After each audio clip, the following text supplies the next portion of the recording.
Hello అందరూ, నేను ఇంకో మంచి షార్ట్ తోటి వాపస్ వచ్చేసా. ఏంటంటే ఈరోజు మనం పిల్లలకి ఏది మంచిది ఏది మంచిది కాదు గురించి మాట్లాడబోతున్నాం.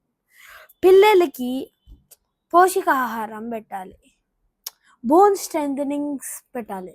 అంటే milk is the main point అండి. మీ ఊరు తాగపోతే పెద్దనాకు బోన్స్ ఎంత వీక్ అవుతాయి అంటే మీకు తెలియాలి.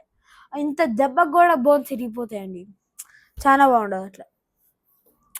ఇంకొకటి, నా మాటని లైక్ అండ్ సబ్స్క్రైబ్ చేసుకోండి ఇమీడియట్గా, చాలా మంచిగా ఉంటుంది నాకు. తర్వాత చాలా మంది నన్ను అడిగాడు కామెంట్స్లో, పిల్లలకి బిర్యానీ పెట్టొచ్చా, ఫ్రైడ్ చికెన్ పెట్టొచ్చా? ఆప్షన్స్లో అయితే బిర్యానీయే పెట్టండి, ఎందుకంటే దాంట్లో లవంగా ఇవన్నీ కలుస్తాయి. ఇంకా పొడి రైస్, స్టీమ్డ్ రైస్ ఉంటుంది, మంచి చికెన్ ఉంటుంది, ప్రోటీన్ ఉంటుంది. కానీ ఇది ఫ్రైడ్ చికెన్ అనుకో, ఫుల్ ఆయిల్ వేస్తారు, అంత గలీజ్ చేస్తారు. ఇంకొకటి, హోమ్ మేడ్ అయినా అవుట్ సైడ్ అయినా ఆయిల్ మాత్రం కంపల్సరీ ఉంటుందండి. ఇంత ఆయిల్ అయిపోతే అది అస్సలు కాదు. ఎయిర్ ఫ్రైడ్ అనుకొని చేసుకున్నారు అనుకోండి, అది హెల్దీయే.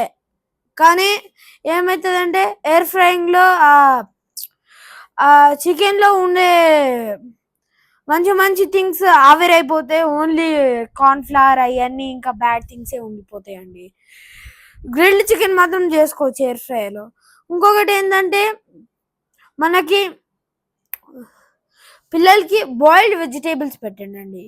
బాయిల్డ్ వెజిటేబుల్స్ అది చాలా మంచిది. పిల్లలు నేర్చి వద్దన్నాడు అనుకో, వద్దంటే మీరు బెస్ట్ చేయండి, వాళ్ళకి సాలడ్స్ పెట్టండి. సాలడ్స్ అలౌ చేస్తే ఇంకా బెస్ట్ ఉంటుంది అండి. ఎక్కడ పోయినా అది తినొచ్చు.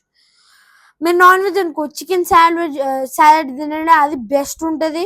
వెజ్ అనుకో వెజ్ సాలడ్లో చాలా మంది టేస్ట్ ఉండదు అంటారండి, అది నిజమే. కానీ చికెన్ సాలడ్లో టేస్ట్ ఉంటుంది. ఎందుకో చెప్పనా అండి, చికెన్లో ఆ టేస్ట్ వస్తుందండి, మాంసం టేస్ట్, అదంతా మసాలా కలిపి. వెజ్లో only vegetables, salt and pepper వేస్తారు. కానీ చికెన్లో మంచి ప్రాసెస్ వేస్తారు కాబట్టి దానికి మీ పిల్లలు మంచిగా చికెన్ తింటారు. వెజ్ అయితే ఇంకా సాలడ్స్ పెట్టవచ్చు, బయటికి పోయినప్పుడు ఏం ప్రాబ్లం ఉండదు. పాలు మాత్రం అలవాటు చేసుకోండి, అది చాలా మంచిది మీకు.